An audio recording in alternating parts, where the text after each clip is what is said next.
Ito pong sa Pag-ibig na news natin, nagpondo po sila ng 11,000 plus na mga bahay last year. At ito ay para sa 4PH. Ito yung Pambansang Pabahay ng Pamilyang Pilipino program ng Pilipinas. Kaya 4PH siya. So nag-approve yung Pag-ibig ng revolving credit line funding housing para sa 4PH. Ito po ay pumunta sa Social Housing Finance Corporation, 929 million para magpondo ng mga nasa 2,264 housing units at saka sa National Housing Authority or NHA, 12 billion ang binigay naman po na credit line ng Pag-ibig para makapagpatayo ng 6,967 out of the 9,110 housing units. So, yan po yung news. Yung SHAFC credit line, ito po ay revolving credit line para mag-construct ng medium and high-rise condominiums under the 4PH. So, ito ay sa San Fernando, Pampanga, sa Tondo, Manila, sa Tagoloan, Misamis Oriental, at saka sa Davao City.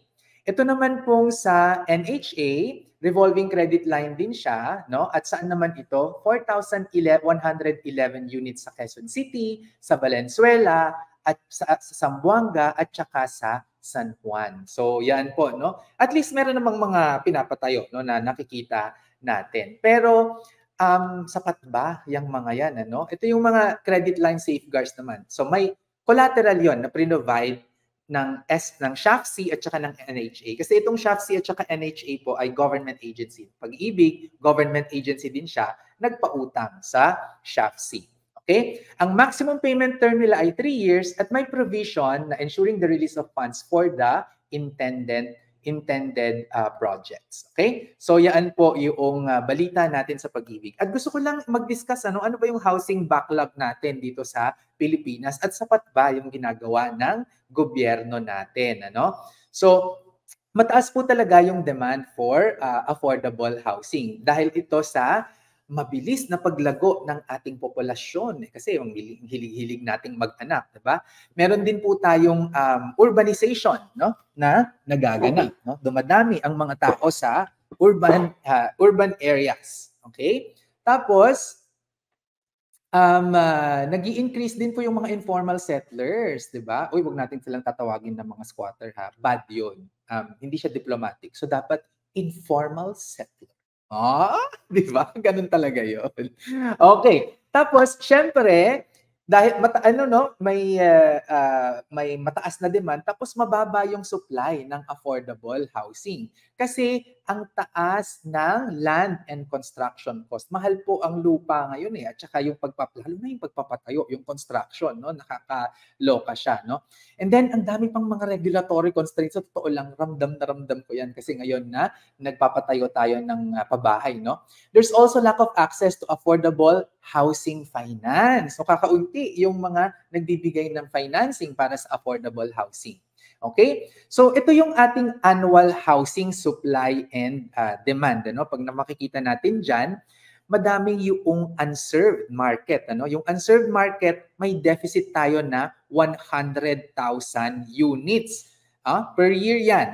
Tapos sa mass housing naman ay halos kalahating milyon, 448,000. Sabihin mo ng 450,000. Tapos may sobra sa mid-cost housing at saka sa high-end. Ang sakit sa heart, 'di ba? Parang hindi makatarungan kasi ang nangyayari, yung mga nangangailangan ng pabahay, walang available para sa kanila. Tapos yung mga may bahay na, sobra-sobra yung available na bahay. Kaya hindi talaga siya makatarungan. So yung housing surplus and deficit natin, ang observation ko talaga dyan, yung there's housing supply deficit for the unserved and mass housing segment. Ito yung poor to low income household, Tapos may housing supply surplus for middle income and up. Kasi ang sa mga developers po, yung mid to high-end housing is more lucrative. Mas kikita sila doon. Kasi alam nyo ba, yung mga daan, yung mga drainage na yan, akala ninyo, sino bang nagbabayad yan? Pag kayo ay bumili ng pabahay sa subdivision, kayo din po ang nagbabayad noon. Eh kung ang binibenta mong bahay ay nasa low-cost housing, 500,000, 600,000, eh magpapagawa ka pa ng daan, 'di ba? So hindi kakayanin talaga na ma-afford ng mga bibili. Kaya para sa akin talaga dapat yung mga infra na yon ay sa gobyerno na yan eh. And higher income groups actually treat housing as an investment rather than shelter, 'di ba?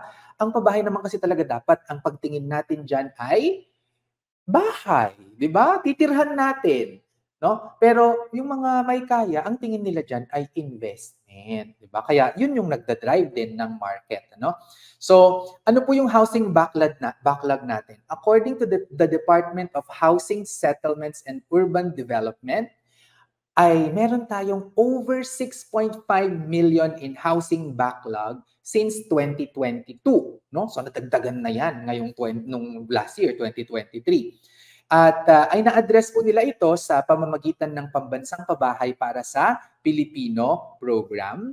At ang government target po ay gumawa ng 6 na milyong units per year. Oh, ha, nakailang taon na ba tong administrasyon na to? 2022, 2023, 2023, 2024. So 1.5 na, no? Sa first year, so kung 6 million yan, kung i-divide mo by 6, di 1 million per year ang target, ano? Pero nung first year, ang na-finance lang po at na-produce ay 165,498. O, di ba? Kamusta naman? So, habol-habol na naman tayo dyan. At kapag ganyan po yung nangyari ng pagpapatuloy, nako, by 2028 po, ang 6 million na yan, baka maging 11 million units na ang kakulangan natin sa affordable housing.